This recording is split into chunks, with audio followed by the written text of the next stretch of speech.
নমস্কার শ্রোতা বন্ধুরা, অন্ধকারের গল্পকথার সাম্রাজ্যে আপনাদের সকলকে স্বাগত। আজকে আপনারা শুনবেন লেখক রূপম রায়ের কলমে ক্যাপ্টেন অজয় সিরিজের গল্প মায়াদ্বীপের গুপ্তধন।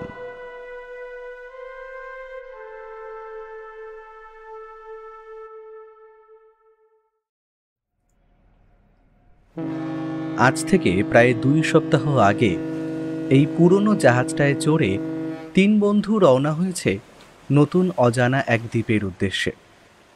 যে দ্বীপ হয়তো লুকিয়ে রেখেছে তাদের জন্য হাজারো অজানা বিপদের আশঙ্কা, আর তার সাথে আগলে রেখেছে বিপুল ধনভাণ্ডার। কিন্তু হঠাৎ করেই তীব্র শব্দ করে জাহাজের গায়ে ধাক্কা মারল এক প্রবল ঢেউ। ওরা জানে এই বিশাল সমুদ্রের মধ্যে লুকিয়ে আছে কত না বিপদ, আর সাথে লুকিয়ে আছে জীবনের ঝুঁকি।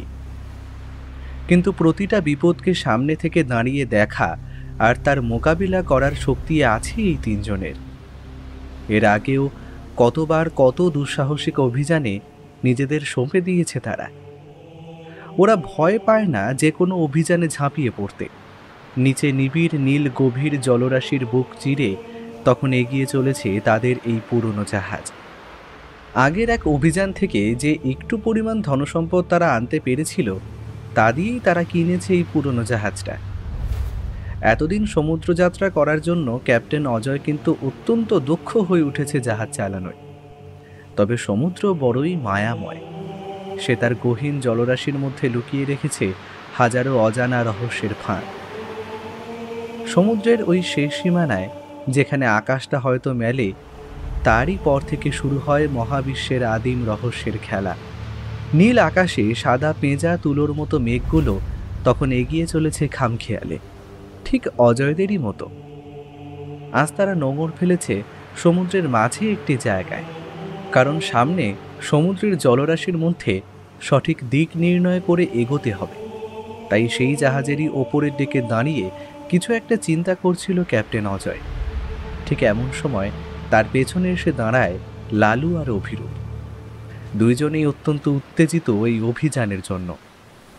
অজয়ের হাতে খোলা রয়েছে একটা ম্যাপ, যা তাদের গন্তব্যকে দিক নির্দেশনা দেবে। আচ্ছা অজয়, তোমার ম্যাপ কি বলে? আমরা সঠিক পথে এগোচ্ছি তো? সেই বৃদ্ধের বলা অদ্ভুত দ্বীপের সন্ধান কি আমরা সত্যিই পাবো, নাকি সেটা কোনো গালগপ্প ছিল? দেখো, এই মানচিত্রটি অনুযায়ী আমাদের ঠিক পশ্চিম দিক বরাবর এগোতে হবে। দ্বীপটির অবস্থান এখানে দেখাচ্ছে জানিয়ান সাগরের পশ্চিম দিক বরাবর এই গভীর এক রহস্যময় অঞ্চলে। লালু বরাবরের মতন একটু ভীতু। সে তার কথা শুনে বলে ওঠে, আচ্ছা দাদা, অনেক দিন তো হলো এই বৃদ্ধের কথায় আমরা বেরিয়ে পড়েছি। 14 দিনের মতো হতে চললো প্রায়, তবে এখনও তো সেই দ্বীপের দেখা আমরা পেলাম না। এবার ছাড়ো তো, ফিরে চলো। দ্বীপটার নামও কেমন যেন অদ্ভুত, মৃত্যু মায়ার দ্বীপ। অজানাকে জানার উদ্দেশ্যেই তো আমরা বেরিয়ে পড়েছিলাম লালু। এখন পিছিয়ে আসা হবে কাপুরুষের কাজ।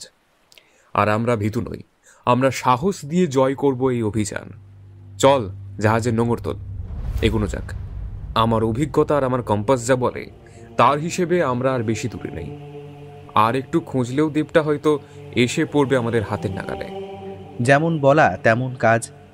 অজয় ওদের মধ্যে সবার বড় আর সব থেকে অভিজ্ঞ, তাই কেউ আর কোনো কথা বলল না। জাহাজ এগিয়ে চলল নীল গভীর জলরাশির বুক চিরে অজানা মৃত্যু মায়ার দ্বীপের উদ্দেশ্যে। প্রায় 4 ঘন্টা জাহাজের স্টিয়ারিং হুইল ব্যবহার করে অজয় তখন বেশ ক্লান্ত। তবে আজও কি তারা খুঁজে পাবে না সেই দ্বীপ? কিন্তু কথায় আছে না, অন্ধকারে যেথায় সব আশা ভরসা শেষ হতে চলে, সেখানে হাত বাড়ায় এক ক্ষীণ আলোর রেখা, যা পথ দেখায় অনন্ত সাহসের আর ভেঙে দিতে চায় অদৃষ্টের লিখন। অজয় তখন জাহাজের উপর থেকে দূরবীন লাগিয়ে দেখার চেষ্টা করছে সামনের দিকে। কিন্তু হঠাৎ করেই একটা অদ্ভুত ব্যাপার থেকে সে আনন্দে আত্মহারা হয়ে পড়ে। কারণ বেশ কিছুটা দূরে সমুদ্রের পৃষ্ঠে অদ্ভুত কিছুর গতিশীলতা লক্ষ্য করা যাচ্ছে। একটি লালচে ধোঁয়ার বলয় ঘিরে রেখেছে সমুদ্রের মাঝে একটা অদ্ভুত জিনিসকে, আর সেই লাল ধোঁয়ার ঠিক ওপরের অংশ দিয়ে মাথা বাড়িয়েছে একটা অদ্ভুত খয়েরি রঙের চূড়া, আর সেটা যে কোনো আগ্নেয়গিরির মাথা তার বলে দিতে হয় না অভিজ্ঞ ক্যাপ্টেন অজয়কে।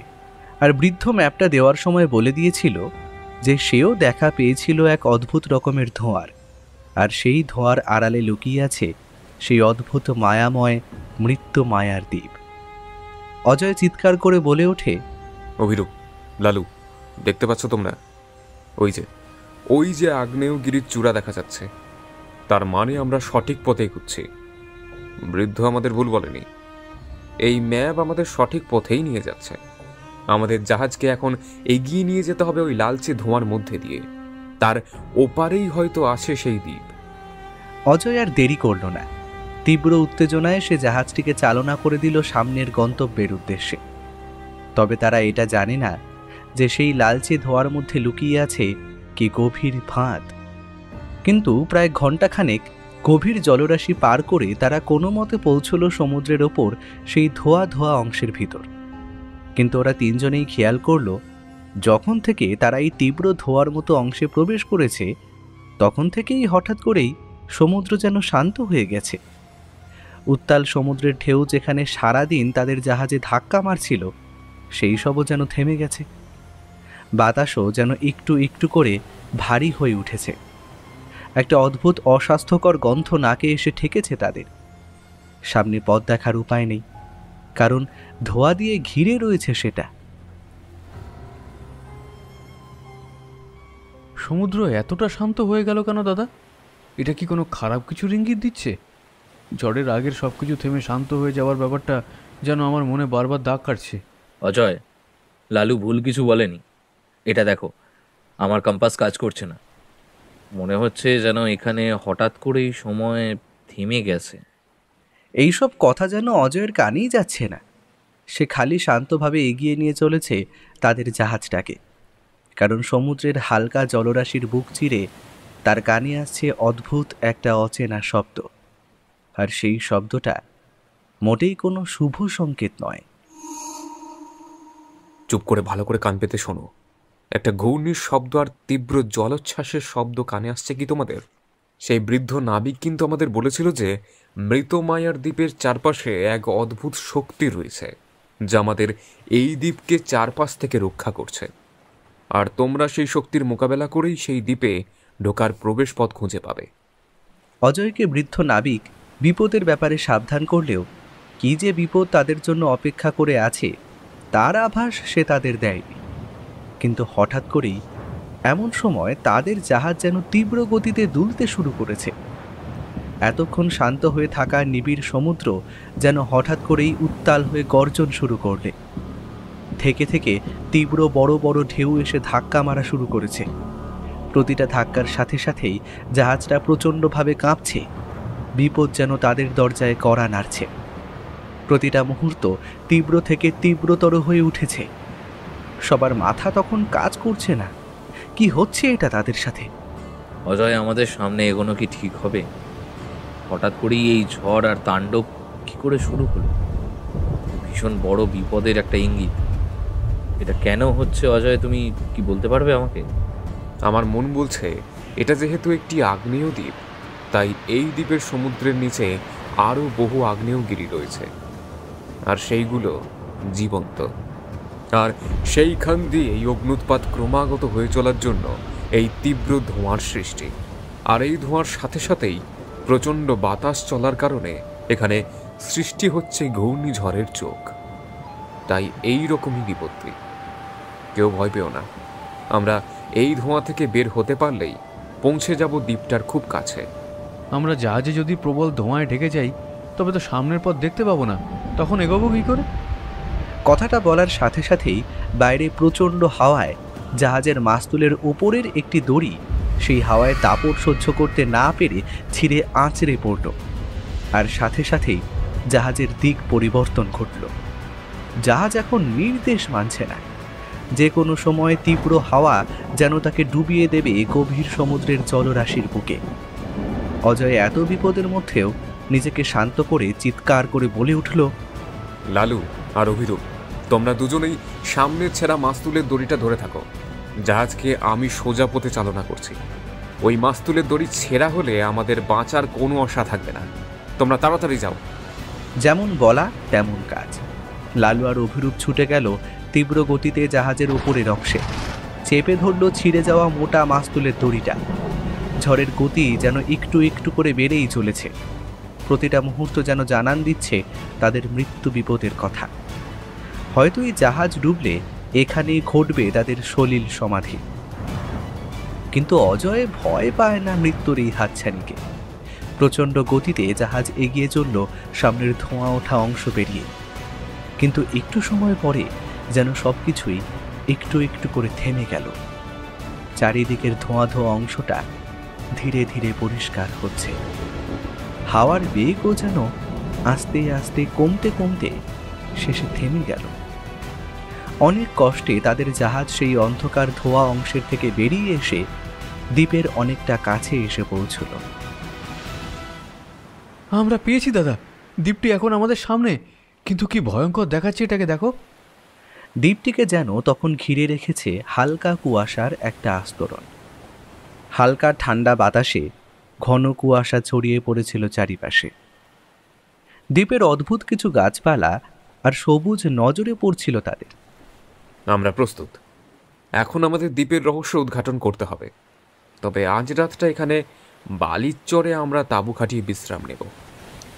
রাতে দ্বীপের অচেনা জঙ্গলে পাড়ি দেওয়া বুদ্ধিমানের কাজ হবে না।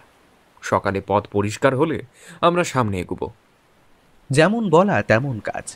ওদের জাহাজ নোঙর ফেলল মৃত্যু মায়ার দ্বীপের অদ্ভুত সাদা রঙের বালুচরে। ভোর হওয়ার সাথে সাথেই সূর্য উঁকি দিল নির্জন দ্বীপের লালচে ধোঁয়ার মধ্য দিয়ে। কাল রাতে যে দ্বীপ ঢেকেছিল নির্জন কালো অন্ধকারে, আজ সে ধীরে ধীরে নিজের রূপ প্রস্ফুটিত করে তুলেছে। পুরো জঙ্গলের বড় বড় গাছগুলো যেন দাঁড়িয়ে আছে এক একটি বৃহৎ অন্ধকার দৈত্যের মতো। তাদের আয়তন এতই বৃহৎ যে বনস্পতির ছায়া ভেদ করে সূর্যের আলো সেই জঙ্গলে প্রবেশ করতে পারে না। জঙ্গলের প্রতিটি অংশে গজিয়ে উঠেছে নানান জানা অজানা গুল্ম জাতীয় লতা পাতার সমারোহ। তবে অদ্ভুত একটা ব্যাপার হলো, এই দ্বীপের মাটির রং মিশমিশে লাল।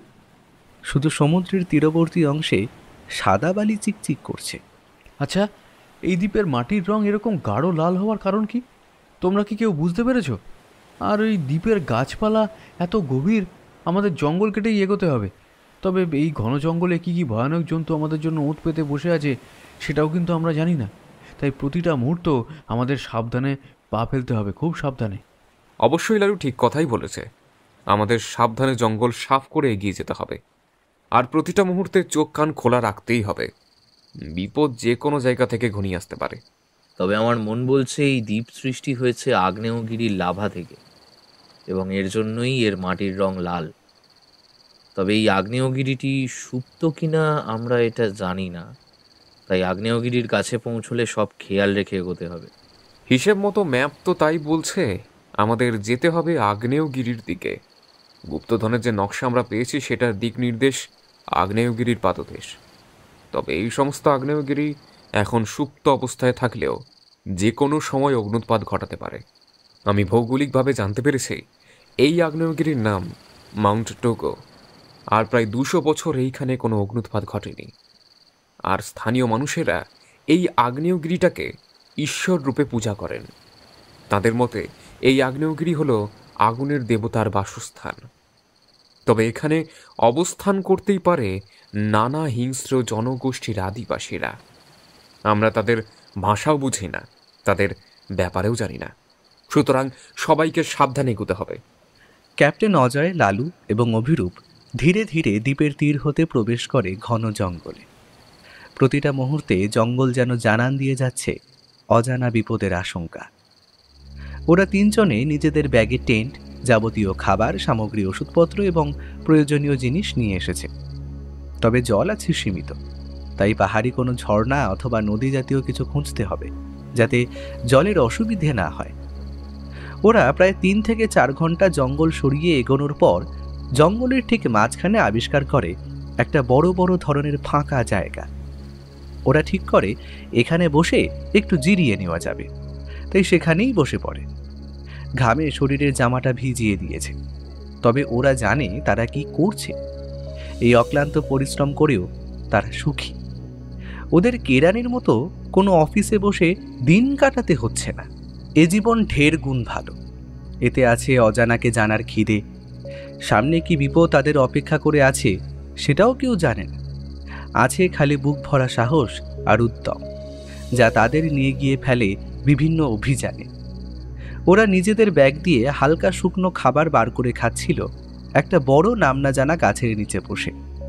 আর সেই গাছের নিচেই গজিয়ে উঠেছে নানা রকম ঝোপঝাড়। তবে হঠাৎ করেই ওদের অজান্তে একটা অদ্ভুত ঘটনা ঘটে যায়, যার জন্য ওরা কেউই প্রস্তুত ছিল না। বিপদ হয়তো আসে এমন অতর্কিতেই। অভিরূপ চিৎকার করে বলে ওঠে, লালু, ওখান থেকে সরে যা তাড়াতাড়ি, ওটা না হলে আমাদের ওপর হামলা করবে। ব্যাপারটা তখনও কেউ বুঝতে পারেনি, কিন্তু এবার অজয়ের চোখ পড়ে অভিরূপের বলা জায়গার উদ্দেশ্যে। বড় গাছটার নিচে ঝোপের পাশ দিয়ে বেরিয়ে এসেছে একটা অদ্ভুত লম্বা আকারের বৃহৎ জীব। এই জীবকে ওরা সবাই চেনে, তবে এটা যে এত বড় হতে পারে তা আন্দাজ করতে পারেনি। একটি হাত পাঁচেকের লম্বা এবং বেশ মোটা ধরনের বাদামি রঙের বড় সাপ ফনা তুলেছে সেখানে। সাপটার শরীরের বাদামি রঙের সাথে সাথে হলুদ ছোপ স্পষ্ট নজরে আসছে তাদের। সাপটা যে বিষধর সেটা সহজেই আন্দাজ করা যায়। এ সাপের ছোবলে যে কোনো সময়ে একটি স্বাভাবিক মানুষের মৃত্যু ঘটতে পারে। তবে অজয় সর্বদা এই রকম বিপদের জন্য প্রস্তুত। সে অতর্কিতে দ্রুত গতিতে তার পকেটে হাত ঢুকিয়ে বার করে আনলো একটি আগ্নেয়াস্ত্র। লালু আর অভিরূপ দুজনেই জানে অজয় একজন ক্র্যাক শট শিকারী। তার গুলি অতি সহজে ফসকায় না। তবে অজয় সেটা ব্যবহার করে বিপদে পড়তে, কারণ তার বন্যপ্রাণী হত্যায় তীব্র অনীহা। যদি সাপটা ওদের উপর আক্রমণ করে তবেই সে সেটা ব্যবহার করবে। কিন্তু সাপটা আর তাদের সময় দেয় না। ফনা তুলে একটু একটু করে এগিয়ে আসতে শুরু করে লালুর দিকে। সাপটার লকলকে জিভ বারবার ভিতরে ঢুকছে আর বেরিয়ে আসছে। ওর চোখ সামনে লালুর দিকে নিবদ্ধ। কিন্তু এর মধ্যেই অজয়ের দিক থেকে শোনা গেল একটা খুট করে শব্দ। আর সেই শব্দ জানান দিল তার হাতে তার বন্দুকটা চলে এসেছে। একটা মুহূর্ত সময় অতিবাহিত না করে অজয় নিশানা করে কান ফাটানো শব্দে বন্দুক টিপে দিল। আর সঙ্গে সঙ্গে অত বড় একটা মস্ত জীবের দেহ ছিন্ন ভিন্ন হয়ে পড়ে থাকলো মাটিতে। গুলিটা লেগেছে সাপের ঠিক মাথায়। চারিদিকের মাটি তখন রক্তে ভিজে যাচ্ছে। এখন সবাই বিপদ থেকে মুক্ত। অজয় একটা দীর্ঘশ্বাস ফেলে বলল, তোমরা নিজেদের অস্ত্র সব সময় প্রস্তুত রাখো। দেখলে তো কেমন একটা বড় বিপদ ঘটে যেতে পারত। এ জঙ্গল তোমার সাধারণ জঙ্গল নয়।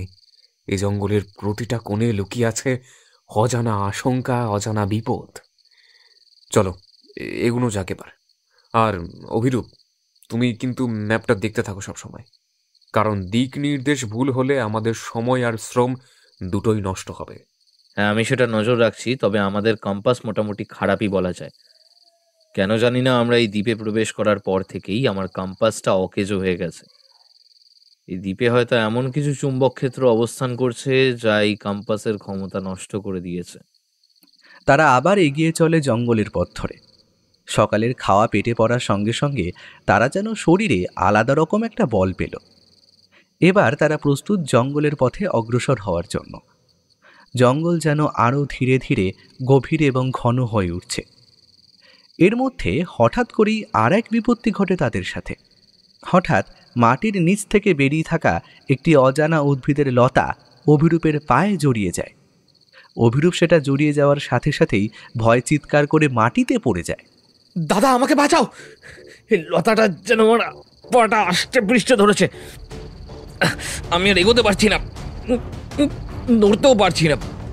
প্রতিটা মুহূর্তে যেন মনে হচ্ছে এই উদ্ভিদটা জীবন্ত আর তার লতাগুলো জীবন্ত। এই উদ্ভিদের লতার মধ্যে অবস্থান করছে কিছু কাঁটা, যা ধীরে ধীরে আমার পায়ে বিঁধে যাচ্ছে।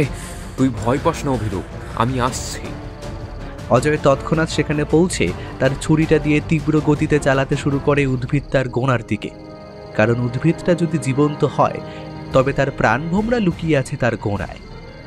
অভিরূপ ততক্ষণে তীব্র যন্ত্রণায় চিৎকার শুরু করেছে। তার মুখে সেই মুহূর্তে ফুটে উঠেছে আতঙ্ক ও ভয়ের ছায়া। অজয় ছুরি দিয়ে ততক্ষণে পুরো গাছটা সাবার করে দিয়েছে। একটু একটু করে উদ্ভিদের লতাটা নিস্তেজ হয়ে পড়ে যায় মাটিতে, যেটা জড়িয়ে ধরেছিল অভিরূপের পা। সে এখন বিপদমুক্ত। তোমার পায়ে তো ভালো মতো ক্ষত সৃষ্টি হয়েছে অভিরূপ। আজ আমাদের এগুলো ঠিক হবে না। তোমার পায়ে ফার্স্ট এড করা দরকার। এখন ঠিক আছো তো? না দাদা, আমার পায়ে তেমন কিছু হয়নি। লতাটা খালি আমার পা জড়িয়ে ধরেছিল, হালকা একটু কাঁটা বেঁধেছে বটে, তবে তেমন গুরুতরও নয়। আমি এগিয়ে যেতে পারবো। ওরা ধীরে ধীরে এগিয়ে চলে সামনে জঙ্গলের পথে। ওরা জানে না ওদের জন্য আরও কি বিপদ সাজিয়ে রেখেছে এই মৃত্যু মায়ার দ্বীপ। তারা সেদিনের মতো জঙ্গলের প্রচণ্ড পরিমাণ ঘন পথ হেঁটে ক্লান্ত হয়ে পড়েছে। দিনের আলো আস্তে আস্তে কমে আসছে, তাই তারা ঠিক করে এখানে তাঁবু খাটানো ঠিক হবে। রাতের অন্ধকারে পথ চলা সঠিক নয়, কারণ যেখানে সামনের পথ অদৃশ্যমান এবং বিপদ সংকুল, তাতে না এগোনোটাই বুদ্ধিমানের কাজ। অজয়, জঙ্গলের এই দিকটা একটুখানি দেখো। এই জায়গাটা বেশ ফাঁকা। এখানে আমাদের রাত্রিবাস সঠিক হবে তো? তোমরা কি বলো? কথাটা মন্দ নয়, তবে তোমরা তাই করো। তোমরা দুইজন মিলে তাঁবুটা ভালো করে খাটিয়ে নাও। আমি দেখি কাছাকাছির মধ্যে কাঠকুটো বা শুকনো পাতা পাওয়া যায় কিনা।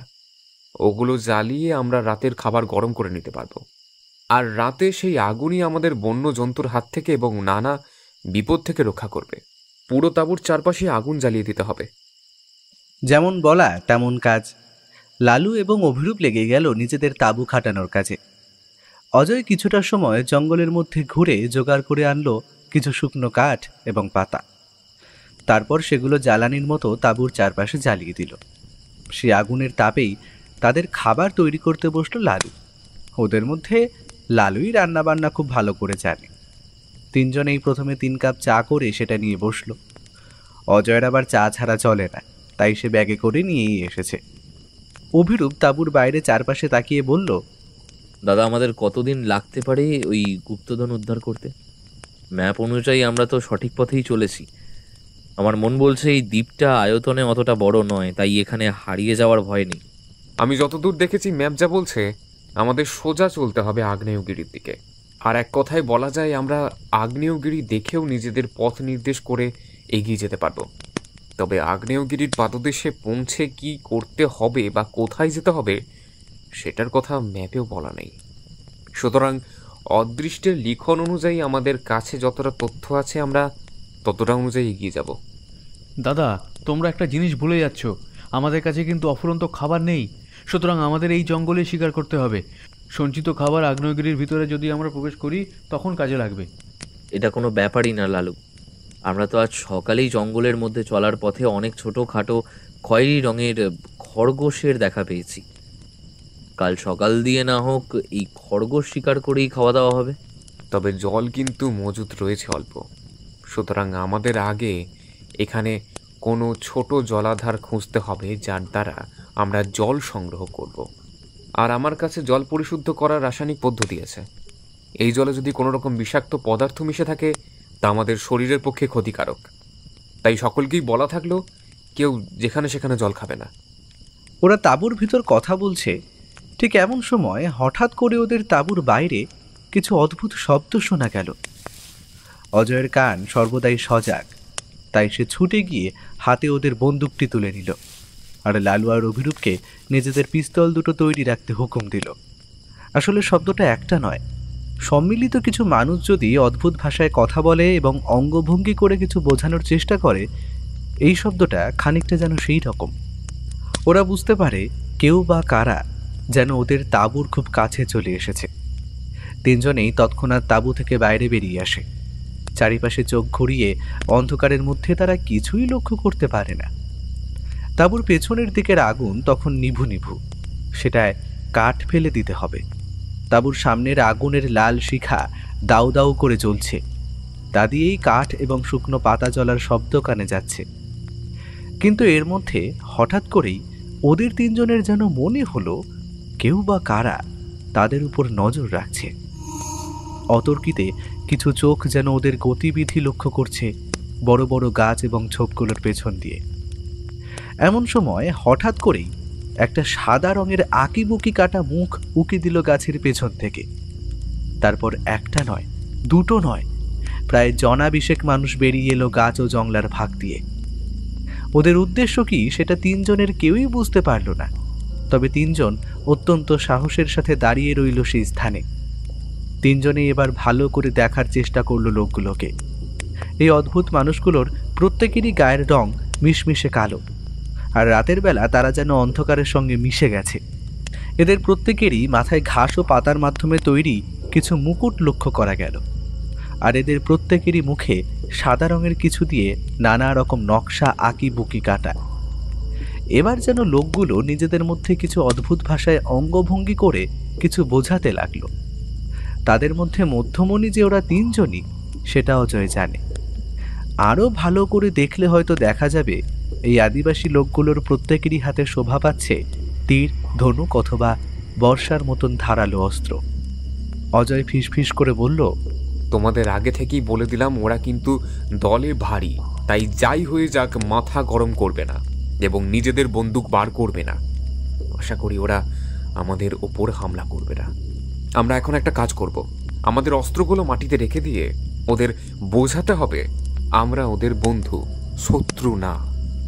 অজয় সর্বোপরি নিজের বন্দুকটা মাটিতে রেখে নিজের হাত মাথার ওপর দিয়ে বোঝালো তারা যুদ্ধ চায় না। ওর দেখা দেখি লালু এবং অভিরূপও তাই করল। এরই মাঝে আদিবাসীগুলো আরও এগিয়ে এসে এক অজানা ভাষার তিনজনকে কিছু একটা বলতে চাইছে। এই আদিবাসীদের প্রত্যেকেরই মুখে তখন একই কথা তাদের দিক থেকে আসছে, সুতরাং ওরা তিনজনেই এই ভাষা কিছুই বুঝতে পারল না। অভিরূপ তখন তাদের কিছু অঙ্গভঙ্গির মাধ্যমে বোঝানোর চেষ্টা করলো তারা তাদের ক্ষতি চায় না। তবে হঠাৎ করে এমন সময় লোকগুলোর মধ্যে থেকে একজন ষণ্ডা গোছের মানুষ এগিয়ে এসে ভাঙা ভাঙা ইংরেজিতে বলল, তোমাদের এই জঙ্গলে কি চাই? আর কি উদ্দেশ্যেই তোমরা এখানে এসেছো? এরা কিন্তু তোমাদের এখানে আসা সঠিকভাবে দেখছে না। আমি নির্দেশ দিলে ওরা এক্ষুনি তোমাদের মেরে এখানেই পুঁতে রেখে দিয়ে যাবে। তোমাদের এখানে আসার আসল কারণ বলো দেখিনি তাড়াতাড়ি। লোকটার মুখে ইংরেজি কথা শুনে ওরা তিনজনেই যেন বুকে বল পেল। অজয় তৎক্ষণাৎ ইংরেজিতে জবাব দিল, আমরা এখানে ক্ষতি করতে আসিনি, আমরা এসেছি কিছু রহস্য উদ্ঘাটন করার উদ্দেশ্যে। তবে আপনারা আমাদের আতিথেয়তা গ্রহণ করুন। আপনারা সকলেই বসুন, আপনাদের জন্য সামান্য কিছু পানীয়ের ব্যবস্থা করি। অভিরূপ আর লালু তখনও বুঝতে পারেনি অজয় চাইছে কি, তাই তারা কিছু বলল না। কিন্তু খানিকক্ষণ লোকটার সাথে কথা বলার পর অজয় লালুকে নির্দেশ দিল, লালু, এদের জন্য একটু চা বানিয়ে দাও, এরা একটু চা পান করুক। এরা এখন আমাদের অতিথি, তাই এদের সঠিকভাবে আপ্যায়ন করা দরকার। চা ওদের সামনেই বানাবে, ওরা যেন সন্দেহ না করে যে ওতে কিছু মেশানো আছে। এরা বাংলা বোঝে না, আর এদের হাত করতে পারলে গুপ্তধনের হদিশ এরাই আমাদের দেবে আশা করি। লোকগুলো প্রত্যেকেই মাটিতে বসে তখন নিজেদের মধ্যে গল্প আলোচনা করছে। আদিবাসী সর্দার মাটি থেকে অজয়ের বন্দুকটা তুলে তার হাতে দিয়ে বলল, আমরা বুঝতে পেরেছি তোমরা খারাপ লোক নয়। তোমাদের স্বাগত জানাই এই টোকো দ্বীপে। আমাদের স্থানীয় ভাষায় এই দ্বীপের নাম এটাই। আর এই আগ্নেয়গিরি আমাদের দেবতা। বলে লোকটা আঙুল নির্দেশ করে সামনের আগ্নেয় পাহাড়টির দিকে। এটা আমাদের আগুনের দেবতা ডিউকের বাসস্থান। আর এটাই আজ থেকে 200 বছর আগেও অগ্নুৎপাত হলেও এটা এখন শান্তই। তবে দেবতার ক্ষুণ্ণ দৃষ্টি যদি আমাদের ওপর পড়ে তখন তা বিপদের। তাই আমরা সবসময় এই দেবতাকে পুজোর মাধ্যমে তুষ্ট করে রাখি। আমরা কোনো ক্ষতি করতে আসিনি, আমরা শুধুমাত্র এই দ্বীপের রহস্য জানার জন্য এসেছি। সভ্য সাধারণ মানুষের কাছে এই দ্বীপের রহস্য এখনো অজানা, তাই আমরা এই দ্বীপের ব্যাপারে জানতে এসেছি। তোমাদের বিশ্বাস করছি, কারণ তোমাদের দেখে ভালো লোক বলেই মনে হয়েছে। আমাদের ইতিহাসে বহিরাগতরা অনেকেই এসেছে যারা আমাদের ক্ষতি করার জন্যই এখানে আসে। তাই আমরা নতুন আসা লোককে প্রথমে ভালো করে লক্ষ্য করেই কথা বলি। যদি কারোর উদ্দেশ্য সঠিক আমরা না দেখি, তৎক্ষণাৎ তাদের আবার ফিরে যেতে নির্দেশ দিয়ে থাকি। ওদের কথাবার্তা চলছে, তার মধ্যে লালু সবার জন্য চা প্রস্তুত করে ফেলেছে। এদের প্রত্যেককে চা পরিবেশন করা হলে প্রত্যেকেই সেটা পান করলো অত্যন্ত তৃপ্তির সাথে। আদিবাসী লোকগুলোর মুখে ততক্ষণে হাসি ফুটে উঠেছে। অজয় বুঝতে পারল ওষুধে কাজ দিয়েছে। আমরা তোমাদের আতিথেয়তায় খুশি হয়েছি, তাই তোমাদের ওই টোগো দ্বীপে থাকার অনুমতি দিলাম। তাই আজ রাতে তোমরা এখানেই থেকো। আমরা আমাদের গ্রামে ফিরে যাব, আর সেখানে রাতে আমাদের একটা পরবও আছে। কাল তোমরা সকাল সকাল আমাদের গ্রামে এসো, তোমাদেরকে একেবারে খুশ করে দেব। অজয় লোকগুলোকে তাঁবুর বাইরে অবধি ছেড়ে দিয়ে এলো। ধীরে ধীরে জঙ্গলের দিকে তারা মিলিয়ে গেলে অজয় একটা শান্তির দীর্ঘশ্বাস ফেলল। কি অসভ্য! আদিবাসীগুলোর পেছনে এতটা চা খরচ করা উচিত হলো কি দাদা? আমাদের কাছে তো বন্দুক ছিল, ওরা তো সেটা দেখলেই ভয় পেত। এর জন্য তোমায় একটা গবেট বলি লালু। ওরা এক বিশেষ প্রজাতির আদিবাসী যারা শুধু এই দ্বীপেই বাস করে। এরা সংঘবদ্ধভাবে একসাথে থাকে। আমরা যদি ব্যাগরবাই করতাম, ওরা তৎক্ষণাৎ আমাদের মেরে এখানেই পুঁতে দিয়ে যেত। ওদের শরীরের শক্তির সম্বন্ধে তোমাদের কোনো ধারণাই নেই। আর আমরা এখানে যুদ্ধ করতে আসিনি। আমাদের বন্দুকের টোটা রয়েছে সীমিত পরিমাণ, আর ওরা আমাদের বন্ধু হলে আমাদেরই সুবিধা। তাতে আমাদের গুপ্তধন খোঁজার পথ সহজ হবে। তবে প্রথমেই ওদের বুঝতে দেওয়া যাবে না আমরা এখানে গুপ্তধনের সন্ধানে এসেছি। কাল এদের সাথে এদের গ্রামে গিয়ে দেখব। আমাদের তো আদিবাসী সর্দার নেমন্তন্ন করেই গিয়েছিল। ওদের কাছে এই দ্বীপ এবং আগ্নেয়গিরির সম্বন্ধে সঠিক তথ্য আমরা পাব, আর সেই তথ্য ব্যবহার করেই আমরা আমাদের অভিযানে এগিয়ে যাব। এরকম ভয়ঙ্কর জঙ্গলে আমাদের তিনজনের একসাথে ঘুমানো ঠিক হবে না। আমি প্রথমে জেগে পাহারা দিচ্ছি, তোমরা ঘুমাও দাদা। তারপর আমি ঘুমাবো, তোমরা জেগে থাকবে, কেমন? তোরা দুজনেই ছোট, তোরা আগে ঘুমা। আর কোনো বন্য জন্তু এলে তোরা কিছু করতেও পারবি না।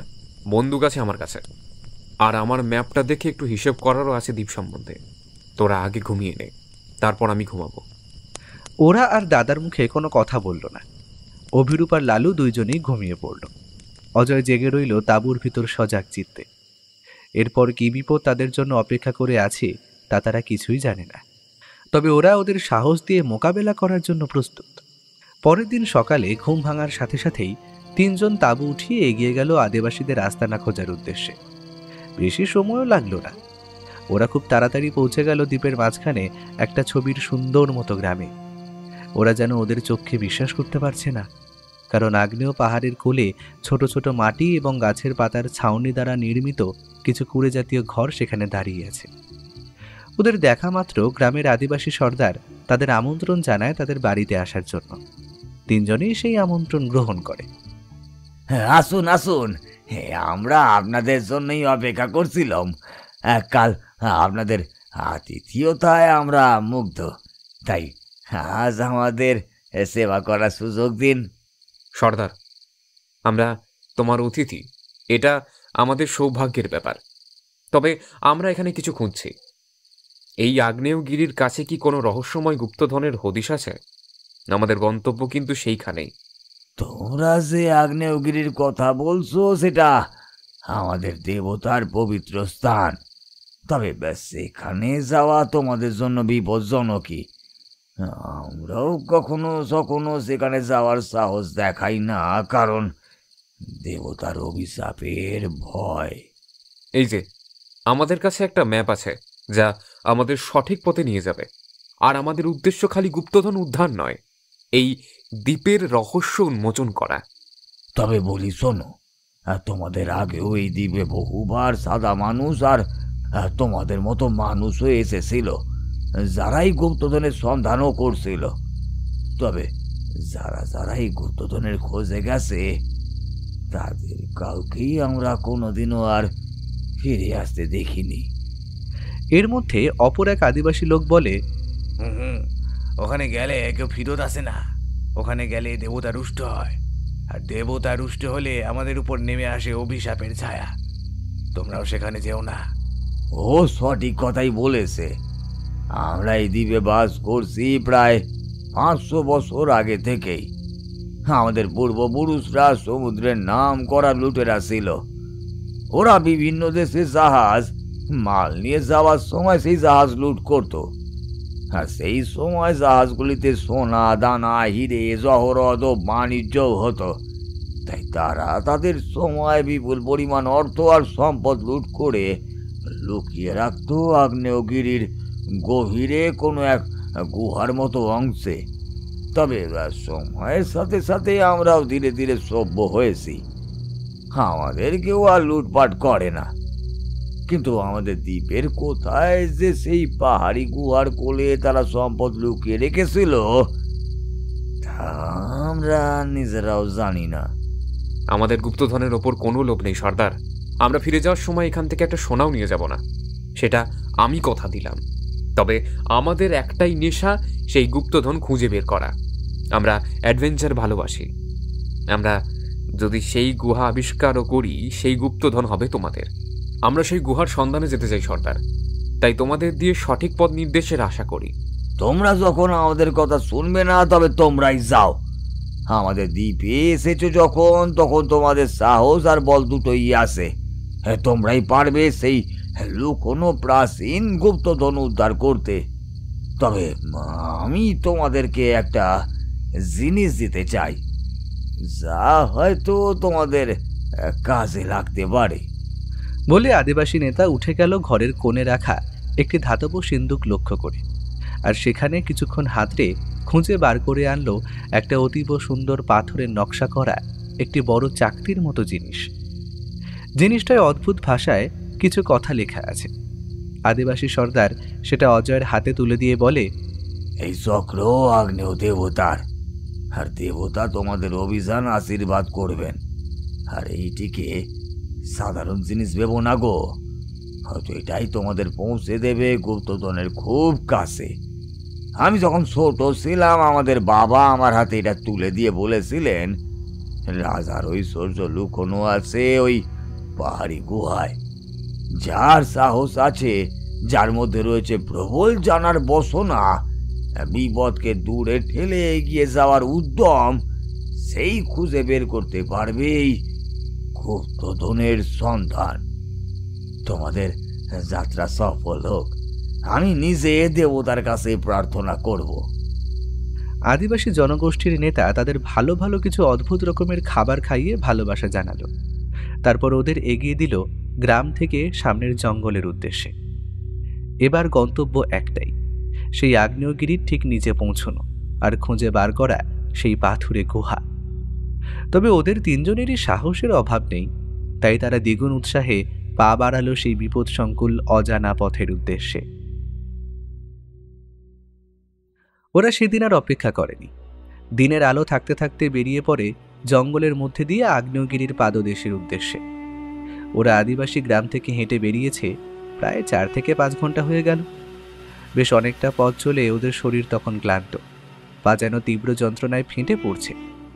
তবে ওরা যেন এবার জঙ্গলটিকে ঘন থেকে আরও কমতে কমতে মিলিয়ে যেতে দেখল।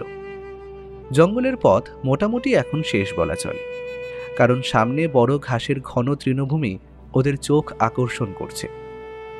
বিকেল নাগাদ সূর্যাস্তের আলো ঘাসগুলোর উপর পড়ার সাথে সাথেই সবুজ রং যেন সোনালী বর্ণ ধারণ করেছে। ওদের চোখের সামনে এখন দণ্ডায়মান সুবিশাল আগ্নেয় পর্বত, যা হয়তো এই দ্বীপের প্রাণ ভোমরা। বাদামি রঙের পাহাড়টি যেন বিশাল আকার দৈত্যের মতো দাঁড়িয়ে আছে ওদের সামনে। পাহাড়ের আশপাশ থেকে দেখা মিলেছে সবুজের ঘন ঘটা, আর এই পাহাড় পাথর দ্বারা গঠিত সংকীর্ণ ভূমি। আর পাহাড়ের চূড়ার উপর দিয়ে দিনের শেষ আলো ছড়াতে ছড়াতে মিলিয়ে যাচ্ছেন সূর্যদেব।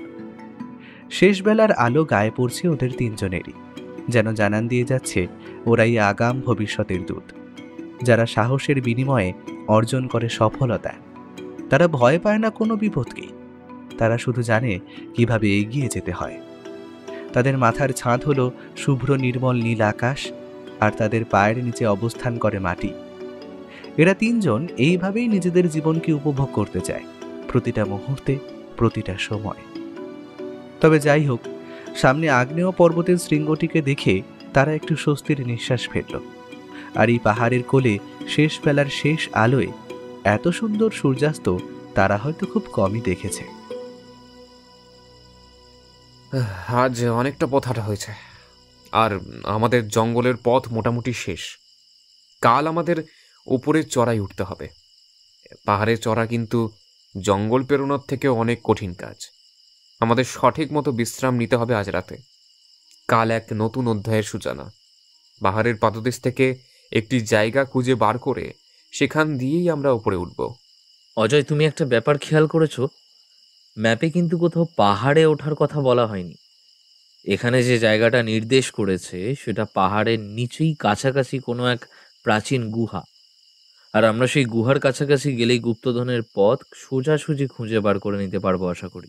সেটা ঠিক আছে, কিন্তু ওটা কে? লালুর কথাটা শুনে সবাই চমকে উঠল এবং পেছন ফিরে দেখল হঠাৎ করেই একটা কম বয়সী আদিবাসী ছেলে ওদের পেছনে এসে দাঁড়িয়েছে। এই ছেলেটাকে অজয় ভালো মতোই চেনে, কারণ আদিবাসী গ্রামে একে সে দেখেছিল। এখন প্রশ্ন হলো, ছেলেটা ওদের পেছন পেছন এত দূর এলো কেন? কি উদ্দেশ্য রয়েছে তার? অজয় ছেলেটার দিকে এগিয়ে গিয়ে ভাঙা ভাঙা ইংরেজিতে জিজ্ঞেস করলো, তুমি গ্রাম ছেড়ে আমাদের পিছু নিয়েছ কেন? তুমি কি আমাদের কিছু বলতে চাও? আমার নাম লুনি।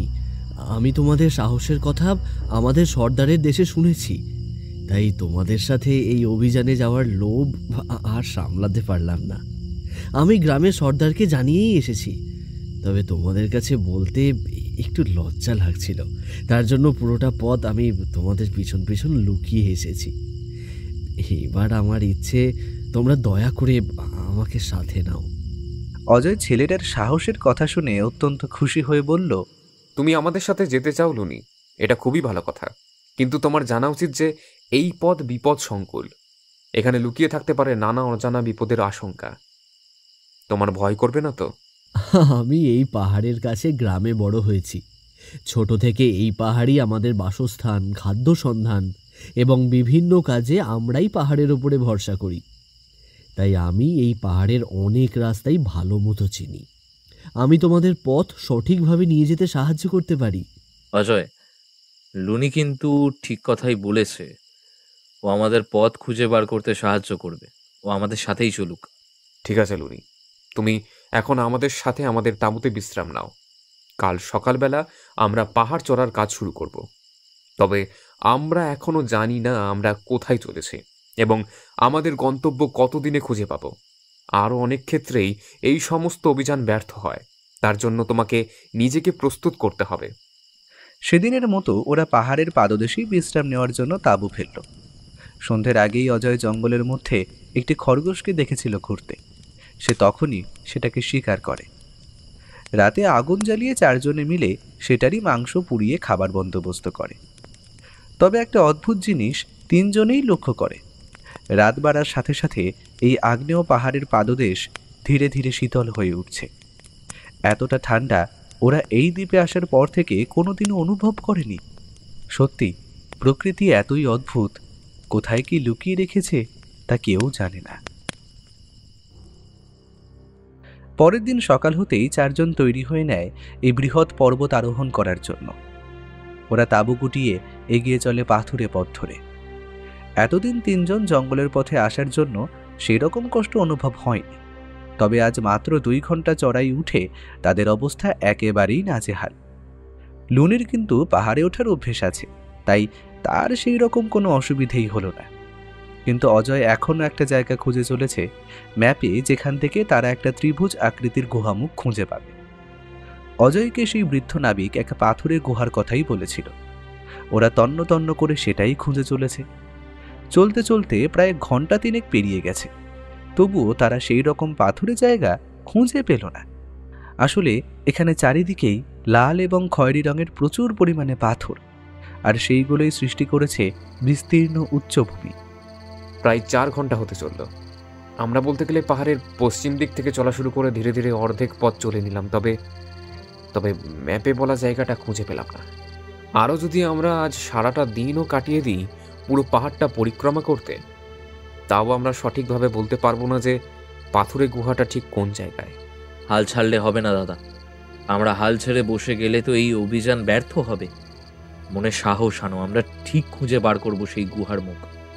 লুনি এতক্ষণ তাদের কথা মন দিয়ে শুনছিল। কিন্তু হঠাৎ করেই ওদের শেষ কথাটা শুনে সে চিৎকার করে বলল, তোমরা কি কোনো ত্রিকোণ আকৃতির গুহামুখ খুঁজছো? আমার মন বলে আমি যেটা ভাবছি তোমরা সেটার কথাই বলছো। আমি একটা জায়গা চিনি। আসলে আমাদের গ্রামের লোকেরা সব সময় বলে ওই জায়গায় নাকি দানও থাকে, ওখানে গেলে নির্ঘাত মৃত্যু। তাই আমরা ভয় কোনোদিনই যেতাম না সেখানে। তবে তোমরা বললে আমি সেই জায়গায় তোমাদেরকে নিয়ে যেতে পারি। অজয় হাসি মুখে লুনির পিঠ চাপড়ে দিয়ে বলল, যেখানে দেখিবে ছাই উড়াইয়া দেখো তাই, পাইলেও পাইতে পারো অমূল্য রতন। চলো লুনি, আমরা হয়তো সঠিক জায়গায় সন্ধান তোমার মাধ্যমেই পেতে চলেছি। তুমি আমাদের পথ দেখিয়ে নিয়ে চলো, কেমন? ওরা সবাই প্রায় ঘণ্টাখানেক লুনির কথা মতো ওর দেখানো পথে এগোনোর সাথে সাথেই চোখে পড়ল একটি ত্রিভুজ আকৃতির অন্ধকার গুহামুখ। গুহার প্রবেশদ্বারে পৌঁছানোর সাথে সাথেই সবার মুখেই চাপা উত্তেজনা আর ভয় মেশানো অনুভূতি খেলা করে গেল। গুহার মুখ অদ্ভুতভাবে কালো এবং গভীর। গুহার ভেতরে প্রবেশ করার পরপরই ওরা অনুভব করল অদ্ভুত এক শীতল বাতাস যেন চারিদিকে বয়ে চলেছে। কিন্তু স্যাঁতস্যাঁতে গুহার পাথরের দেওয়ালে কিছু অদ্ভুত ও নতুন চিহ্ন আরও স্পষ্ট হয়ে উঠে অন্ধকারের ভেতরে। ওরা এগিয়ে চলেছে গুহার পাথুরে পথ ধরে। সবার আগে অজয় এবং তার পেছনে বাকি 3 জন। অজয়ের হাতে এখন হ্যারিকেন চলছে, আর সেটাই ওদের পথ দেখাচ্ছে সামনের। গুহার গভীরতা বাড়ার সঙ্গে সঙ্গে পথ যেন আরও সংকীর্ণ হয়ে উঠেছে। ঠিক এমন সময় হঠাৎ করেই গুহার এক কোণায় মাটির মধ্যে কিছু যেন একটা চকচক করে উঠতে দেখল সকলে। অজয় সেই জিনিসটা হাতে তুলে দেখল, বাকি সবাইও দেখল। এটা তো একটা সোনার মুদ্রা, যেই মুদ্রা বৃদ্ধ নাবিক অজয়কে দেখিয়েছিল। দেখো তোমরা সকলে, আমরা সঠিক পথেই আছি। আমাদের গুহার আরো ভিতরে যেতে হবে, তবেই আমরা সেই মহামূল্যবান ধনরত্নের হদিশ পাব। একটু সময় নষ্ট না করে আমাদের এগিয়ে যেতে হবে, চলো। ওরা এবার আর একটু এগিয়ে গেল গুহার সেই সংকীর্ণ পথ ধরে। অন্ধকারে গুহার ছাদ থেকে ঝুলছে কিছু জলজল করতে জ্বলতে থাকা চোখ। সেগুলো আর কিছু না, এরা হলো বাদুড়। এই প্রাণীগুলোর জন্য গুহায় এক তীব্র বিষাদময় দুর্গন্ধ বিরাজ করছে। তবে বেশি দূর যেতে হলো না, কারণ ওদের চোখ আটকে গেছে পাথরের দেওয়াল জুড়ে ছড়িয়ে থাকা কিছু প্রাচীন চিহ্ন দেখে, যা কোনো অজানা ভাষায় খোদাই করা। অযোধ্যা, দেখো গুহার দেওয়ালে এই লেখাগুলো কত পুরনো দেখাচ্ছে। এগুলোর মানে কি লুনি তুমি উদ্ধার করতে পারবে? এটি একটি প্রাচীন চিহ্ন, কিন্তু এই ভাষা প্রায় বিলুপ্ত, তাই আমি এগুলো সম্পূর্ণ বুঝতে পারছি না। তবে এর মধ্যে একটি ধাঁধা লুকিয়ে আছে যেটা স্পষ্ট। ওরা আর অপেক্ষা না করে এগিয়ে গেল গুহার ভেতরে। গুহার অন্ধকার কিন্তু ওদের যেন পেছন পেছন অনুসরণ করে এগিয়ে চলল। আর একটু এগোতেই ওরা একটি বড় পাথরের খাঁজের সামনে এসে দাঁড়ালো। খাঁজটি কিছুটা বিস্তৃত এবং তার ভেতরে প্রবেশের জন্য একটি সংকীর্ণ পথ রয়েছে, তা সবার নজরে এলো। সেটা দেখে লালু আতঙ্কিত স্বরে বলল, গুপ্তধন হয়তো এখানে লুকিয়ে থাকতে পারে, আমাদের এই পথেই অগ্রসর হতে হবে। ওরা 3 জনই আর কোনো কথা বলল না, এগিয়ে গেল সেই অন্ধকার সংকীর্ণ পথ ধরে। খাঁজের ভেতরে প্রবেশ করে ওরা তো অবাক, কারণ ভিতরে অন্ধকারে ছড়িয়ে ছিটিয়ে রয়েছে বহু প্রাচীন প্রত্নবস্তু। কিন্তু এখানকার বাতাস যেন অদ্ভুত চাপা প্রকৃতির, এবং এক অদ্ভুত ভয় মেশানো আতঙ্ক কাজ করছে প্রত্যেকেরই মনে। কিন্তু এবার ওদের দৃষ্টি আকর্ষণ করলো একটা বিশাল বড় কালো এক পাথরের মূর্তি, আর সেটা যে কোনো প্রাচীন দেবতার তা ওদের সবার কাছে স্পষ্ট। আর এটি সম্ভবত গুহার রক্ষক, আর এই দেবতাই আদিবাসী মানুষদের আতঙ্কের কারণ। লুনি সেই মূর্তি দেখা মাত্র মাটিতে শুয়ে মূর্তির উদ্দেশ্যে প্রণাম জানালো। এটা কি? এই মূর্তি তো কল্পনার অতীত। এটাই সেই রহস্যময় আগুনের দেবতা, আর এই আগ্নেয়গিরি দেবতার বাসস্থান। আমি জানি এই গুহার গভীরে কিছু অদ্ভুত রহস্য লুকিয়ে আছে, যেটা কোনো গুপ্তধনের সঙ্গে জড়িত। আর তাই এখানে যারা আসে তাদের উদ্দেশ্য সঠিক নয়, তাই তাদের ওপর এই মূর্তির অভিশাপ বর্ষিত হয়। ওসব কথা থাক, আমাদের এখন কাজ এখানে কি রহস্য লুকিয়ে আছে সেটা বার করা। আমি এই মূর্তির চারপাশটা একটু খুঁজে দেখতে চাই, তোমরা এখানে দাঁড়াও।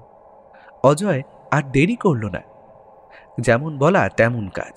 সে মূর্তির চারপাশটা ভালো করে খুঁটিয়ে দেখতে শুরু করলো, আর সেই মূর্তির আশেপাশে অনেক পুরনো চিহ্ন চোখে পড়ল, যা স্থানীয় আদিবাসী লোকেদের কাছে অভিশাপ নামে পরিচিত। ভালো করে দেখো অভিরূপ, এখানে এতগুলো চিহ্ন রয়েছে, তবে খোদাই করা চিহ্নগুলো সম্ভবত প্রাচীন দেবতা বা কোনো ইতিহাসের ঘটনার বর্ণনা দিচ্ছে, আর সেটাই খুঁজে বার করতে হবে আমাদের। অজয় কথা বলছে, ঠিক এমন সময় পাথুরে দেওয়ালে একটা অদ্ভুত সংস্কৃত অক্ষরে লেখা একটা লাইন লালুর চোখে পড়ল। অজয়দা, ওদিকে দেখো। ওটার মানে করলে দাঁড়ায়, যে স্থানে সত্য এবং মিথ্যার মধ্যে সীমারেখা মিশে যায় সেই স্থান অন্ধকারের মধ্যে ডুব দেয়।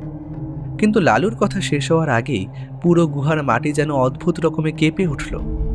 ওদের যেন মনে হলো একটা হালকা ভূমিকম্পের মতো। আর যদি কোনো ক্রমে এই বিপর্যয় বেশি সময় চলে, তবে পাহাড়ি এই পাথুরে দেওয়াল চাপা পড়েই ওরা সবাই মারা পড়বে। ওরা আর দাঁড়াতে পারছে না। কিন্তু হঠাৎ করেই ওদের অবাক করে একটা অদ্ভুত অমানবিক জন্তুর চিৎকার ভেসে এলো গুহার অন্ধকারকে ভেদ করে। আর এই চিৎকার যে কোনো অচেনা বন্য জন্তুর, সেটা স্পষ্ট। কিন্তু এখানে এই পাথুরে গুহার ভেতর জন্তু আসবে কোথা থেকে? এটা ওই দেবতার অভিশাপ। আমাদের এক্ষুনি এখান থেকে পালিয়ে যাওয়া উচিত, এখানে থাকা বিপজ্জনক। বলে চিৎকার করে ওদের সাথে আসা লুনি নামের ছেলেটি গুহার বাইরের দিকে প্রচণ্ড বেগে দৌড় লাগালো। অজয় হয়তো তাকে পালিয়ে যেতে বাধা দিত, কিন্তু সে যেমন অদ্ভুতভাবে এসেছিল জঙ্গলে তাদের কাছে, তেমন অদ্ভুতভাবেই মিলিয়ে গেল গুহার অন্ধকারে। ওরা তাকিয়ে আছে সেদিকে। হঠাৎ করেই ওদের সামনে তীব্র শব্দ করে সামনের পাথরের দেওয়ালটা ভেঙে পড়ল, আর সেটা ভেঙে পড়ার সাথে সাথেই অদ্ভুত জন্তুটার গর্জনের রেশ একটু একটু করে কমে এলো। একটা সময় পর সব শান্ত হয়ে এলো। এই কয়েক মুহূর্তের মধ্যে যে কি হয়ে গেল সেটা ওরা কল্পনাও করতে পারছে না। কিন্তু পাথরের দেওয়ালটা ভেঙে পড়ার সাথে সাথেই সেই স্থানে সৃষ্টি হলো একটি বৃহৎ গহ্বর। অজয় আলো নিয়ে এগিয়ে গেল সেটারই দিকে। আর একটু হাঁটার পর ওরা আবিষ্কার করলো একটি নতুন কক্ষ, যা হয়তো ওদের আসার আলো দেখাতে পারে। সেখানে একটি বিশাল সিঁড়ি নিচে নেমে গেছে। আমাদের এই সিঁড়ি দিয়ে নামতে হবে, হয়তো এখানে গুহার আসল রহস্য লুকিয়ে আছে। ওরা অজয়ের পেছন পেছন সিঁড়ি দিয়ে নামতে শুরু করলো, আর প্রতিটি পদক্ষেপের সঙ্গে প্রত্যেকেরই মনের ভয় যেন আরো বেশি করে চেপে ধরতে শুরু করলো। নিচে অন্ধকার যেন আরো ঘন হয়ে আসছে। কিন্তু হঠাৎ করেই ওদের অবাক করে গুহার বাইরের দিক থেকে ভেসে এলো একটা তীব্র চিৎকার। আর এই গলার আওয়াজ ওরা প্রত্যেকেই চেনে। এটা ওদের সাথে কিছুক্ষণ আগে আসা আদিবাসী ছেলেটা লুনির গলার স্বর। সে যেন প্রচণ্ড আক্রোশে এবং যন্ত্রণায় চিৎকার করছে। সেই আওয়াজ শুনে আর দাঁড়িয়ে থাকা যায় না। ওরা তীব্র গতিতে ছুটতে থাকলো সেই আওয়াজের উৎস লক্ষ্য করে। কিন্তু ওরা অনেকটা দূরে চলে গিয়েছিল গুহার ভেতর। এই সামনের সিঁড়ি ভেঙে তারপর পাথুরে ঘর পেরিয়ে যখন গুহার মুখে এসে পৌঁছলো, ততক্ষণে অনেক দেরি হয়ে গেছে। কারণ যে দৃশ্য ওদের চোখে ধরা দিল তা ওরা স্বপ্নেও কল্পনা করতে পারেনি। কারণ ঠিক গুহার মুখে পড়ে আছে একটা দেহ। অজয় দ্রুত গতিতে এগিয়ে গিয়ে লুনির ডাকের সামনে হাত নিয়ে গিয়ে বুঝতে পারল তার শরীরে এখনো প্রাণ আছে। কিন্তু ওর এমন অবস্থার কারণ কি? সেদিনের মতো ওরা আর গুহার ভেতরে প্রবেশ করল না। তিনজনে মিলে লুনির চোখে মুখে জল দেওয়া মাত্র লুনির জ্ঞান ফিরল। তার কথা শুনে এইটুকখানি বোঝা গেল বা জানা গেল যে সে একটা অদ্ভুত বড় ভয়ানক জন্তুকে গুহার মুখে ঘুরতে দেখে ভয় পেয়ে জ্ঞান হারিয়েছিল। তবে জন্তুটা যে কি রকম সে সঠিকভাবে বুঝতে পারেনি। তার বর্ণনা অনুযায়ী যেটুকু বোঝা যাচ্ছে, জন্তুটা অনেকটা মানুষেরই মতো দুপায়ে চলে, আর গায়ে ঘন কালো রোমশ লোম। অজয়ের জন্তুটার বর্ণনা শুনলে অনেকটা গরিলার মতো মনে হলো, কিন্তু এখানে গরিলা আসবে কোথা থেকে?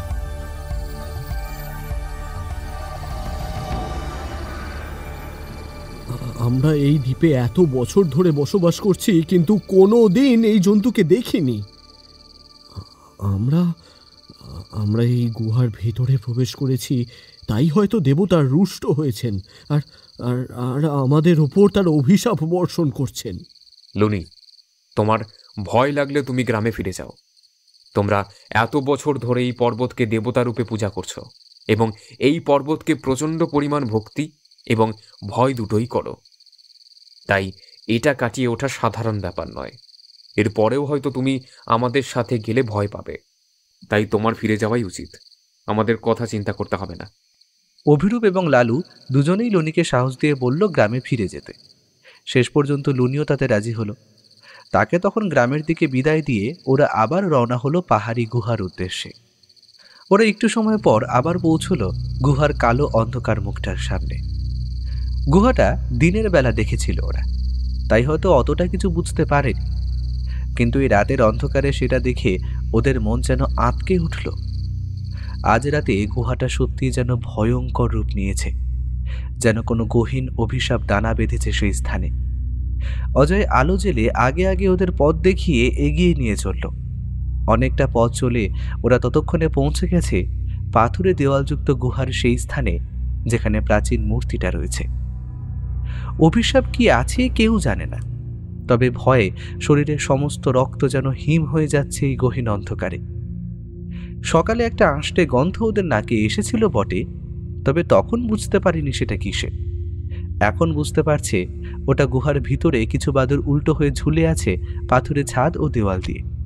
তাদের চোখ দেখলে ভয় হয়। তবে আরও একটা বন্য পচা গন্ধ যেন ওদের নাকে ঠেকল, যেটা সকালেও পেয়েছিল। ঠিক এমন সময় সকালের মতো তীব্র গর্জনের শব্দ কানে এলো ওদের। অজয় ফিসফিসিয়ে বলল, ভয় পেও না, আমার পিছন পিছন আসো, কারো কোনো বিপদ হবে না। ওরা আরো খানিকটা পথ পেরিয়ে গুহার সেই পাথরের সিঁড়ির কাছে পৌঁছল। আর এবার ওই স্থানে পৌঁছল যেখানে সকালে প্রচুর পরিমাণ পাথর ভেঙে পড়েছিল, বা বলা যায় যে স্থানে পাথরের দেওয়ালটা ভেঙেছিল। কিন্তু একটা অদ্ভুত ব্যাপার ওদের দৃষ্টি আকর্ষণ করল। সকালে যেরকম দেখেছিল সেই জায়গাটা এখন সেই রকম নেই, কারণ ওইখান দিয়ে রাতের বেলা কিছু তীব্র আলো এসে পড়ছে গুহার এই অংশে। ওরা সেই আলোক অংশের দিকে এগিয়ে যায় আর সেখানে উদ্ধার করে একটি অন্ধকার ছোট সুড়ঙ্গ। কিন্তু সেই আলোটা যে কোথা থেকে নির্গত হচ্ছে তার হদিশ কেউ বুঝতে পারল না। তার মানে কি এই সুড়ঙ্গের পেছনে আছে কি গুপ্তধন? ওরা সময় নষ্ট না করে এগিয়ে গেল সেই দিকেই। তবে এই সুড়ঙ্গের উচ্চতা অনেক কম, তাই ওরা তিনজন হামাগুড়ি দিয়ে সামনের পথে অগ্রসর হতে লাগলো। হাতের মশালের আগুন সামনের পথ স্পষ্টভাবে দেখতে সাহায্য করছে। এবার যেন এই সুড়ঙ্গ মুখটাও শেষ হতে চলল, আর ওরা আবিষ্কার করল একটা অদ্ভুত ব্যাপার।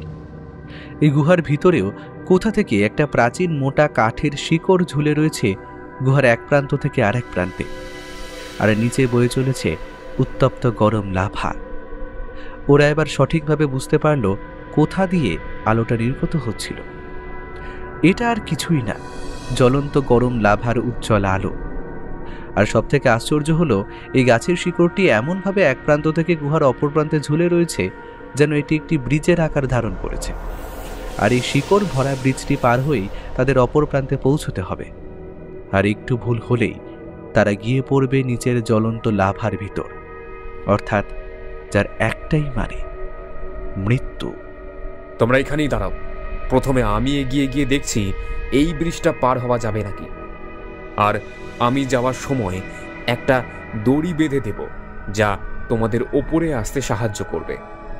অজয় ঠিক করলো সেই প্রথম এসে এই ব্রিজটি পেরোবে এবং পেছন পেছন বাকি দুজন। অজয় সময় নষ্ট না করে সেই শিকড়গুলোকে আষ্টে পৃষ্ঠে জড়িয়ে ধরে পার হয়ে যেতে থাকলো ধীরে ধীরে সেই ব্রিজটা। অজয় একটু অসাবধান হয়েছিল বটে, তবে সঙ্গে সঙ্গে এখান দিয়ে পড়ে গেলে তার নির্মম মৃত্যুর কথা চিন্তা করে সে নিজেকে সামনে দিল। অজয় ব্রিজটা পেরোনোর পর ওপারে তার ব্যাগ থেকে দড়ি বার করে। একটা দড়ি বেঁধে দিল যাতে লালু আর অভিরূপ সেই ব্রিজটা পেরিয়ে সহজে এপারে আসতে পারে। একটু একটু করে অতি সাবধানে সেই দড়ি এবং শিকড়টিকে ভর দিয়ে লালু এবং অভিরূপ অতি সাবধানে অজয়ের কাছে চলে এলো। এই বিপদ শেষ হলেও হয়তো ভালো হতো, কিন্তু এবার তাদের সামনে দেখা গেল দুটো আরও নতুন সুড়ঙ্গ মুখ। আর এখান দিয়ে যে কোন সুড়ঙ্গটা দিয়ে যেতে হবে সেটা তারা সঠিকভাবে বুঝতে পারল না। এখানে তো দুটো পথ, আমরা কোন দিকে যাব দাদা? এ তো বড় অদ্ভুত দাদা। তোমরা আমাকে অনুসরণ করো, আমি আগে আগে যাচ্ছি। অজয় একটু এগিয়ে গিয়ে লক্ষ্য করলো একটা সুড়ঙ্গ মুখ আটকানো আছে বড় একটি পাথরের মাধ্যমে। সুতরাং ওরা বুঝতে পারল এই গুহার পেছনে হয়তো লুকিয়ে আছে গুপ্তধনের পথ। তাই তারা তিনজন মিলে প্রচণ্ড কষ্ট করে সরাতে চেষ্টা করলো সেই সুড়ঙ্গের মুখের বড় পাথরটি। অবশেষে সেই পাথরটি বহু কষ্টের পর তারা সরাতে পেরেছে। ওরা এবার সামনে দেখতে পেল এ তো আর গুহা নেই। ওরা এখন গিয়ে পড়েছে একটা বড় ধরনের পাথরের ঘরের মধ্যে। এই ঘরের দেওয়াল এবং ছাদ সবটাই মসৃণ। ওরা যে কোথায় এসে পড়েছে ওরা ঠিক বুঝতে পারল না। আর চারিদিকে মশালের আলো ফেলে ওরা তো অবাক হয়ে গেল, কারণ সেই পাথরের ঘরটার ঠিক মধ্যিখানে অবস্থান করছে একটা বড় বট জাতীয় গাছ। গাছটা তার শাখা বিরাজ করেছে পুরো গুহাটা জুড়ে। আর সেই বট গাছের নিচে শয়িত আছে প্রায় 8 থেকে 10টা নরকঙ্কাল। ওদের 3 জনের আর বুঝতে বাকি থাকলো না এরা কারা। এরা সেই লোক যারা এর আগে গুপ্তধন উদ্ধার করতে এই গুহায় প্রবেশ করেছিল, আর তাদের এরকম নির্মম পরিণতি ঘটেছে। কঙ্কালগুলোর এমন অবস্থা দেখে ওদের বুকটা ভয়ে কেঁপে উঠল। তবে এবার ওদের চোখ গেল বড় গাছটার গুড়ির ঠিক নিচের দিকে। সেইখানে থরে থরে সাজানো রয়েছে বহু ধাতব বাক্স।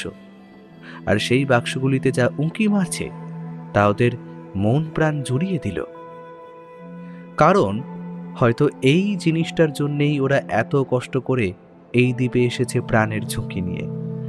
দূর থেকে সেটার ওপর মশালের আলো ফেলতেই সেই বাক্সের দিকটা চকচক করে উঠল, কারণ দূর থেকেই দেখা মিলছে বাক্সের মধ্যে সাজানো রয়েছে বহু পরিমাণ সোনা, মানিক, হিরে, জহরত। সেই সম্পদগুলোর উপর মশালের আলো পড়ার সাথে সাথেই সেখান দিয়ে একটা উজ্জ্বল আভা বিচ্ছুরিত হয়ে সারা ঘরের দেওয়াল জুড়ে সেটাকে আলোকিত করে তুলেছে।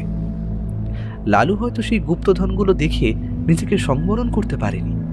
সে তীব্র গতিতে ছুটে গেল সেই বাক্সগুলোর দিকে, আর তৎক্ষণাৎই ঘটল সেই বিপদটা। সে গাছের গুড়িটার কাছে পৌঁছতেই লালুর পা পড়ল একটি পাথরের মধ্যে, আর আশপাশ থেকে প্রায় 3 থেকে 4টে তীর এসে শোঁ শোঁ শব্দে বেরিয়ে গেল লালুর কানের খুব পাশ থেকে। আর একটু হলে হয়তো তীরগুলো বেঁধে যেত লালুর শরীরে। আর একটু অসাবধান হলেই তার মৃত্যু নিশ্চিত ছিল। অজয় চিৎকার করে বলল, লালু, ওখানে স্থির হয়ে দাঁড়িয়ে পড়ো, এক পাও এগোবে না। এখানে ফাঁদ পাতা রয়েছে, আর একটা ফাঁদে ও পা দিলে হয়তো আমাদের 3 জনেরই মৃত্যু নিশ্চিত। আমাদের বুঝে শুনে কাজ করতে হবে। অজয়ের কথা শেষ হওয়ার সাথে সাথেই অভিরূপ চিৎকার করে ওঠে, অজয়দা, ওটা দেখো, ওটা তো আমাদের পরিচিত, তাই না? আদিবাসী সর্দার আমাদের ওই রকমেরই একটা পাথরের চাকতিযুক্ত নকশা দেখিয়েছিল না, যেটা এখন আমার ব্যাগে রয়েছে। আমার মন বলছে ওটা আমরা ওখানে সঠিকভাবে বসাতে পারলে এই ফাঁদ নষ্ট হয়ে যাবে, আর আমরা সহজে গুপ্তধনের কাছে পৌঁছাতে পারবো। যেমন বলা তেমন কাজ। অভিরূপ অত্যন্ত দ্রুত গতিতে নিজের ব্যাগ হাতে খুঁজে বার করে সেই পাথরের ধাতব ও চাকতিটি আর তীব্র গতিতে ছুটে গিয়ে সেটা সেখানে বসিয়ে দেয়। আর সঙ্গে সঙ্গে পাথরের দেওয়ালগুলো হঠাৎ করেই তীব্র ঘরঘর শব্দে যেন সরে যায়। আর সেখান দিয়ে উন্মুক্ত হয়ে পড়ে একটি ফাঁকা দেওয়াল, যার দ্বারা এখন বাইরের ভোরের প্রথম আলো এই গুহার ঘরটিতে পড়ছে। অর্থাৎ এই ঘরটি একটি লুকোনো গুপ্ত কুঠুরি ছিল, যা এখন উন্মুক্ত। অজয় আনন্দে চিৎকার করে আত্মহারা হয়ে বলতে শুরু করলো, আমরা পেয়েছি লালু, আমরা পেয়েছি অভিরূপ। মৃত্যুমায়া দ্বীপের গুপ্তধন আমরা উদ্ধার করতে পেরেছি। প্রায় 1 মাসের কঠোর পরিশ্রমের পর আমরা নিজেদের সাহস দিয়ে উদ্ধার করতে পেরেছি এই গুপ্তধন। এই সেই রাজার ঐশ্বর্য, যা লুট করেছিল প্রায় 200 থেকে 300 বছর আগের প্রাচীন কালের জলদস্যুরা। আর সেই গুপ্তধন লুকোনো ছিল এই আগ্নেয় পাহাড়ের বুকে এইভাবে। আজ এই রহস্য উন্মোচিত হলো, তবে এই গুপ্তধনের কোনো অংশই আমরা ছুঁয়ে দেখব না। এই গুপ্তধন এখানকার সাধারণ আদিবাসীদের। ওরা এটা নিয়ে কি করবে সেটা তাদের ব্যাপার। আমাদের অভিযান এখানেই শেষ। গুপ্তধন উদ্ধার করার পর ওরা যখন সেই উন্মুক্ত পথ দিয়ে বেরিয়ে আসার জন্য প্রস্তুতি নেয়, ঠিক সেই সময় ওরা কিছু মানুষের কোলাহল শুনতে পায়। ওরা বাইরে এসে দেখতে পায় লুনি গ্রামের মানুষদের নিয়ে এখানে এসেছে ওদের যদি কোনো বিপদ হয় তার থেকে উদ্ধার করার জন্য। অজয় এবং বাকি 2 জনকে সুস্থ দেখে সবাই যেন স্বস্তির নিঃশ্বাস ফেলে। আদিবাসীরা বুঝতে পারে তাদের অভিযান সফল হয়েছে, কারণ গুহার মধ্যে পড়ে রয়েছে হাজার হাজার সোনার মুদ্রা, হিরে, মানিক, জহরত। অজয় সমস্ত সম্পদ পুরো গ্রামবাসীদের ভাগ করে নিতে বলে, কারণ এটা তাদেরই পূর্বপুরুষদের অর্জিত লুকোনো সম্পদ। গ্রামবাসীরা তাদের বীরত্বের এবং সাহসের পরিচয় পেয়ে অত্যন্ত খুশি। তারা সেই গুপ্তধন গ্রহণ করলেও সেখান দিয়ে কিছু পরিমাণ হিরে এবং সোনাদানা তিনজনকে উপহার হিসেবে দিয়েছিল, আর সেটাই তাদের নতুন সমুদ্রযাত্রার যোগান দেবে। তবে অজয়, লালু, অভিরূপ তিনজনে থেমে থাকলে চলবে না। সমুদ্র ডাকছে নতুন কোনো অভিযানের উদ্দেশ্যে, নতুন কোনো রহস্য যা হয়তো লুকিয়ে আছে পৃথিবীর বুকে। সেটার সমাধান হয়তো ঘটবে ওদেরই হাত ধরে।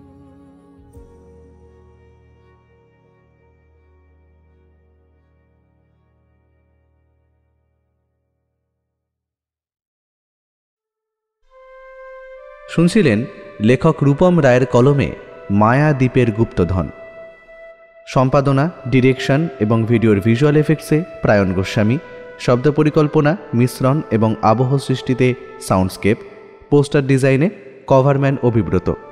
কেমন লাগলো আজকের গল্পটি?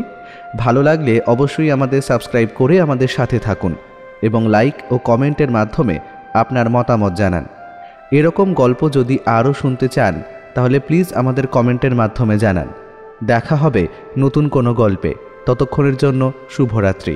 ভালো থাকবেন এবং সকলকে ভালো রাখবেন।